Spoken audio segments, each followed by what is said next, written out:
Hi everyone, welcome to Drawing Hub. This is Sanjana, and in this video I'll be again continuing with operating system module 1 part 4. In this video we'll be doing system calls. Okay. Now, system call provides an interface to the services made by the OS. So we have already told what system call is in the previous videos. And we have also said there are two modes, user mode and kernel mode. Okay, I'll just explain it once more. User mode is a safe mode and kernel mode is called as privileged mode. So, in this user mode, there will be no direct access to memory and hardware. We can't directly access the memory and hardware from the user mode. It's called a safe mode because we cannot do anything inside it. Now, if I want to access the hardware, then from the user mode, if I want to access the hardware, that is not possible. So, if I want to access the hardware, then I will have to switch the kernel mode.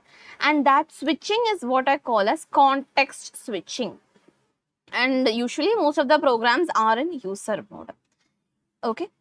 It's we can't do the editing and things. User, it will be in users, that is why user mode. Okay, kernel mode, it's called a privileged mode. Here there will be direct access to memory and hardware, and here if the program is being crashed, the entire system will be crashed.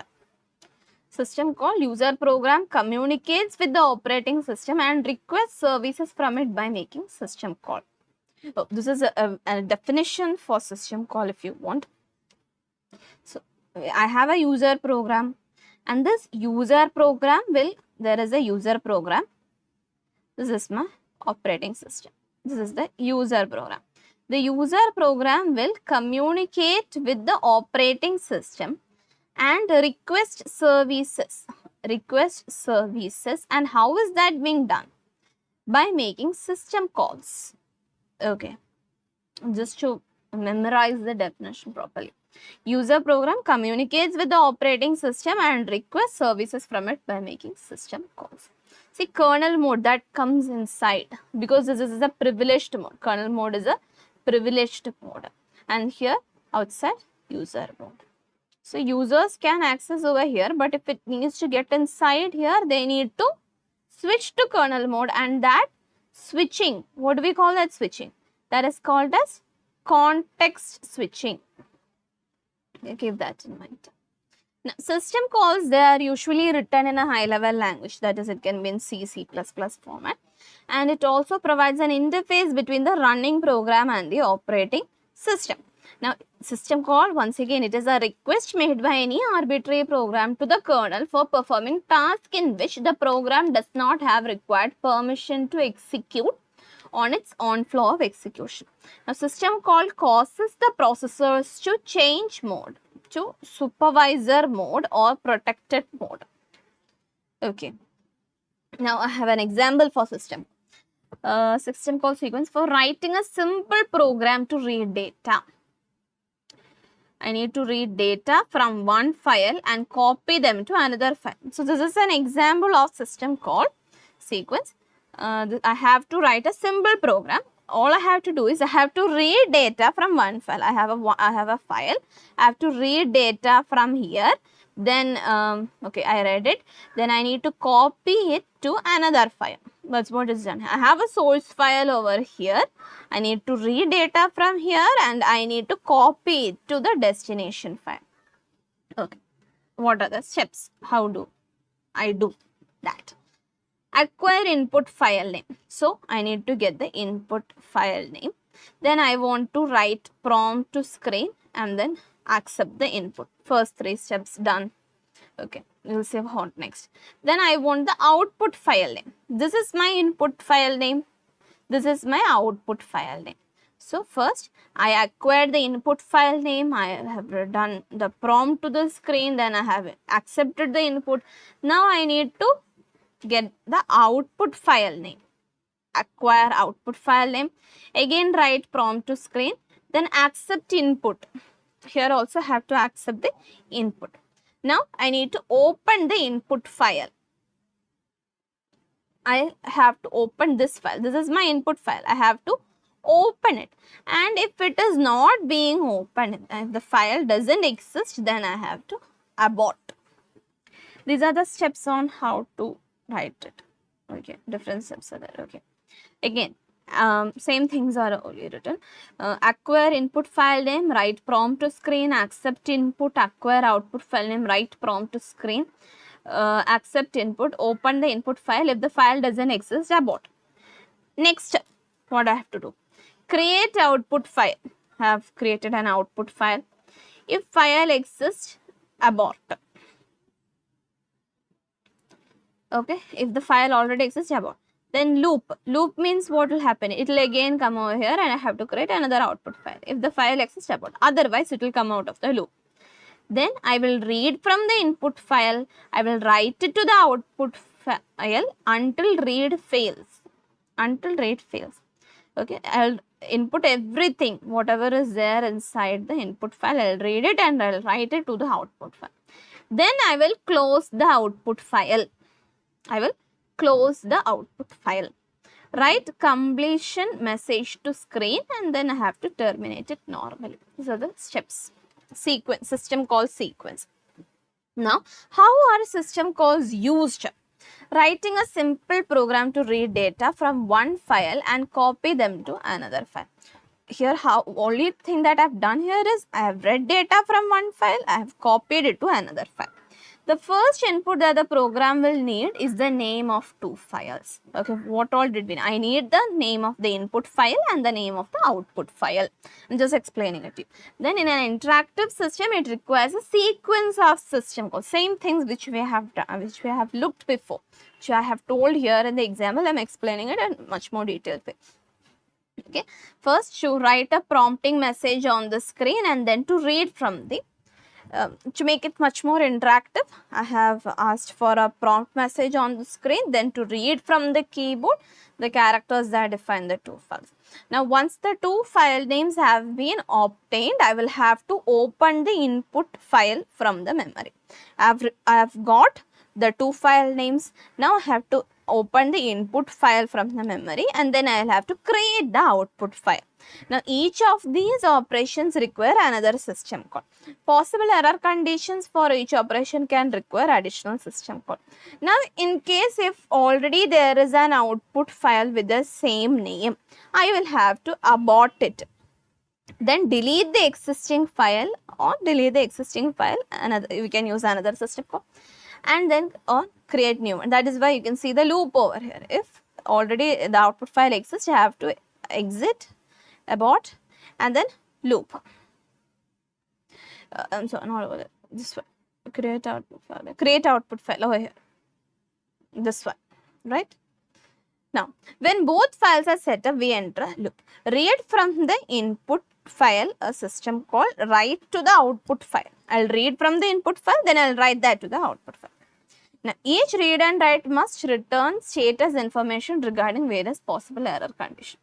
Now, after the entire file is copied, the program may close both the files and then write a message to the console or window and then terminate it normally. The caller need to know nothing about how the system call is implemented. Okay. Just I have explained these steps in detail. That's it. Okay. Now, system call implementation and calling. Typically, a number associated with each system call. Okay. There will be a number associated with each system call. Now, this number is used as an index to a table and the table is system call table. Now, and this table keeps the address of system calls, routines. Now, system call runs and returns. Caller does not know the system call implementation. It just knows the interface. So, there is this user application open function is given. It goes to the system call interface. So, this is kernel mode, this is user mode, and this is kernel mode. So, here it has gone over here and then the implementation of open call system call and then it will be returned back after open function is there. So, there will be a number associated with each system call, number used as an index to a table and that table is called system call table and table keeps addresses of system call routine. System call runs and returns. Okay.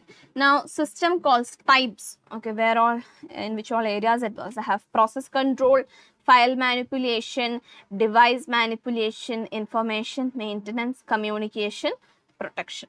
These things are there. Now the types going to process control. Process control, it is related to process management. So I can end it, abort it, load, execute, create process, terminate process, get process attributes, set process attributes, wait for them. These are all the different examples. Now inside file management or file manipulation, I can create file, delete file, open, close, read, write, get, set file, all those things. Device management, that is managing the device. I can request the device, I can release device, I can read, write, reposition, get device attributes, set device attributes and all. Then information maintenance, I can get time or date, I can set time or date, I can get system data, set system data and all those things. Then communications, I can create or delete communication connection, I can send messages, I can receive messages, I can transfer status information. So all these are types of system calls. Process control, file management, device management, information maintenance and communication. Okay. And all these things, it is written in detail, all those things. It is all related to the functions which we have learned in the first video. Okay. And protection. These are the examples of Windows and Unix system call.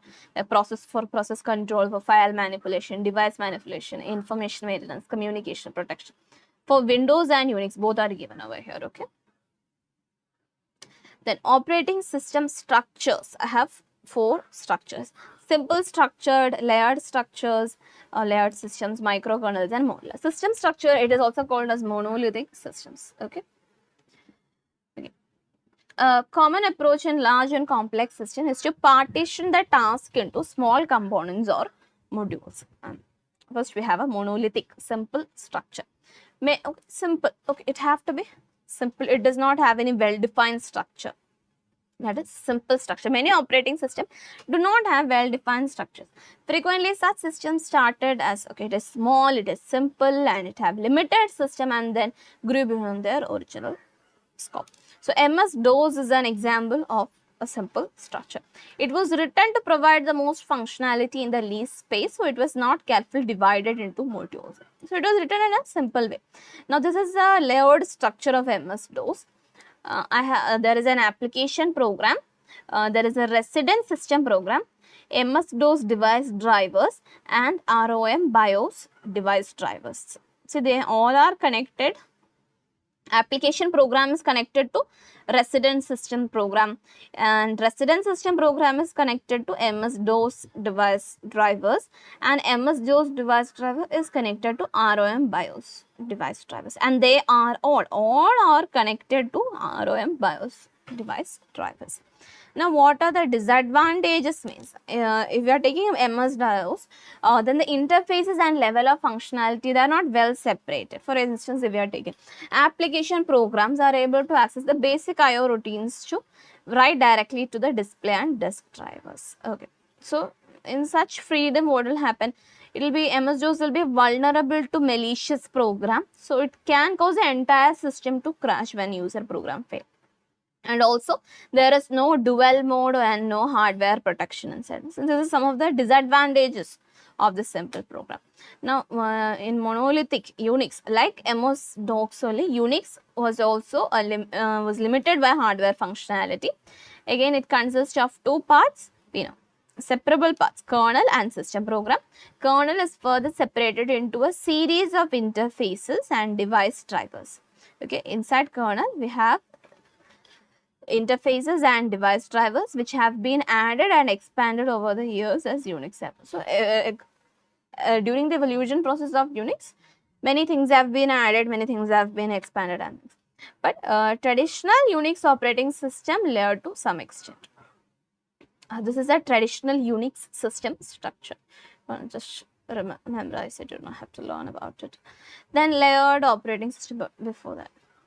Everything below the system call interface and above the physical hardware is the kernel. The kernel provides a file system, CPU scheduling. Okay, so inside the kernel, what all things do we have? File system, we have CPU scheduling, memory management. So all those things are other operating system functions through system call. An enormous amount of functionality was combined into one level.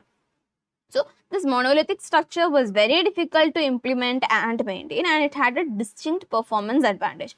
But however, there is very little overhead in the system call interface or in communication within the kernel. Now, traditional Unix system structure includes the users on the top. So these are just the basic things, repetition. Okay, next coming layered operating system. Layered operating system we have starting from layer 0 to layer n you have. So layer 0 is the hardware and layer n will be the user interface. In between that layer 1, 2, 3 etc. will be there in between. Okay. Layer 0 hardware will be in the core and user interface in the outermost portion. Layered approach. Operating system can be broken into pieces that are smaller and more appropriate than those allowed by the original MS-DOS and Unix system. The operating system can then retain much greater control over the computer and over the applications that make use of that computer. A system can be made modular in ways. That is, one method is, okay, I can make it modular. Layout means modules. I can divide it into modules, so it will be much more efficient. And one method of making the system into a modular way is layered approach, in which operating system is broken into a number of layers. Okay, same thing is what I told. So the bottom layer of what is there in the core is the hardware, and the highest layer, layer n, will be the user interface. An operating system layer is an implementation of an abstract object made up of data and the operations that can manipulate those data. An operating system layer is an implementation of an abstract object. There will be an abstract object made up of data and the operations that can manipulate those data. A typical operating system layer, say layer M. I have a layer M, okay, not 0, not N, somewhere in between that. It consists of data structures and a set of routines that can be invoked by higher level layers. Now, layer M in turn can invoke operations on lower level layers. Okay, I'll tell that what that is. Okay, so here a layer, if there is some layer over here, layer 1 can work for this in that way. That's what it is meaning. There is a typical, I'll tell that once more. Typical operating system layers, say layer M, consists of data structures and set of routines that can be invoked by higher level layers. Higher level layers will invoke this lower layer, and layer M cannot work for the upper ones, but it can invoke for lower level layers. Now, what are the advantages of this? Simplicity of construction and debugging.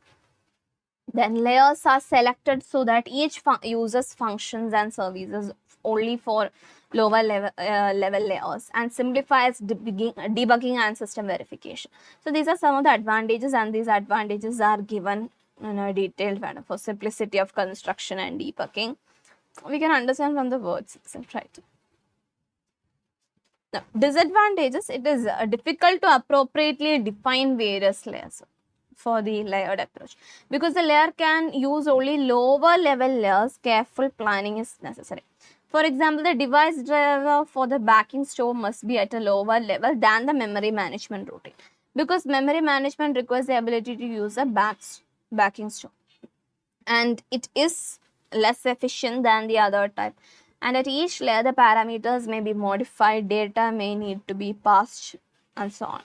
And it takes longer time than the non-layered. Okay, then we have the microkernels. So removing all the non-essential components from the kernel, microkernels, I am removing all the non-necessary, non-essential components from the kernel, and then I am implementing them as a system and user level program. It is more like a smaller kernel. So microkernel provide minimal process and memory management in addition to a communication facility. I have an application program, I have a file system, I have a device driver. So this is in user mode, and inside the kernel mode I have things like I have inter-process communication, memory management, CPU scheduling, and then here I have the hardware. Okay, so in this application program, as file system, inter-process communication, see the messages will be passed. Again, file system, memory management, CPU schedule, device driver, again here it will be passed. So this one is a microkernel. This is a kernel mode, and this inter-process communication, memory management, CPU schedule, this is a microkernel, and here it is bidirectional to the hardware. Okay. Now the main function of the microkernel is to provide communication between client program and various services that are also running in user space. And the communication is provided through message passing. How is user mode and kernel mode communicating? See, there will be messages passed, right? Message passing will be done. If the client program wishes to access a file, it must interact with the file server. So if the client wants to access a file, it should interact with this file server. See, with the file server. And the client program and server never interact directly. Okay. Now, communicate indirectly by exchanging messages with the microkernel. One benefit of the, so it can go here directly like this, but it is not doing it. It is going through the microkernel, messages are being passed. Now, one benefit of the microkernel approach is that it makes extending the operating system easier. All new services are added to user space and consequently do not require modification of the kernel. We do not have to modify the kernel. When the kernel does not have to be modified, the changes tend to be fewer because the microkernel is a smaller kernel. Microkernel, smaller kernel. Now, when kernel does have to be modified, the changes tend to be fewer. So, fewer changes will be there because it is a smaller kernel.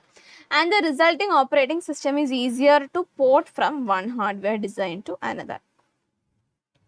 Okay, and this microkernel also provides more security, more reliability, since more services are running as user.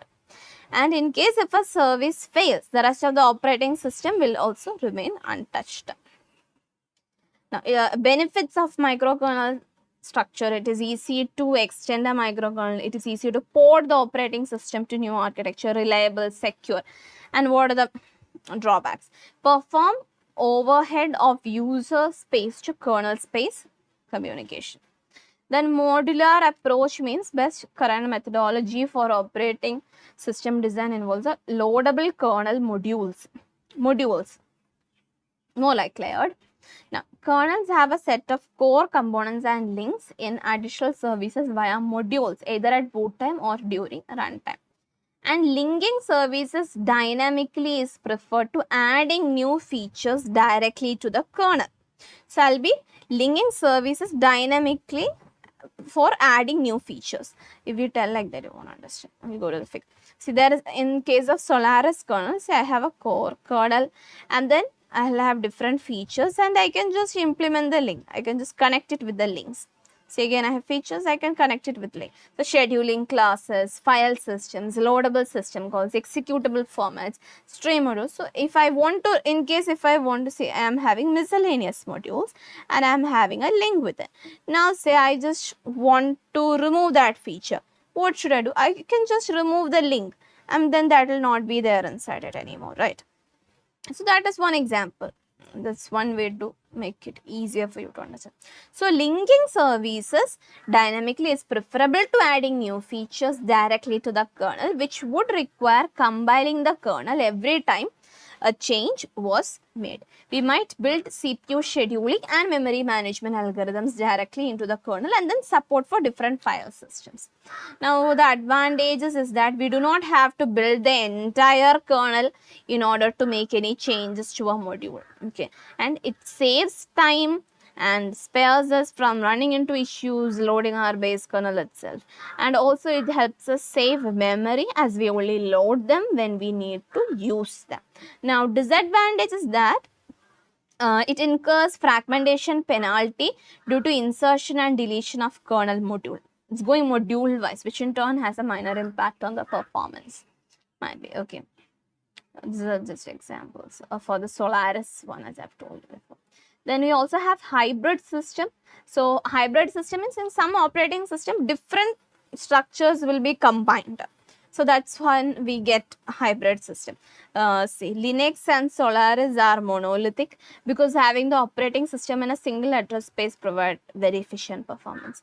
You can also say that Linux and Solaris are modular so that new functionality can be dynamically added to the kernel.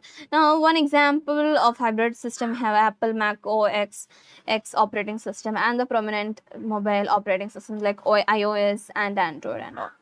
Then system bootstrap process, we have already discussed about all those things, bootstrapping and where it is being stored and things, and and EEPRO and bootstrap program, it can be performed on various tasks, where all it can be performed. We have discussed all those things. It's called the firmware. Okay, now all these things are much more detailed explanation of what it is. Okay, so this much is first module of operating system. The first module of operating system is over here. Okay. See you in the next video. Till then, bye bye.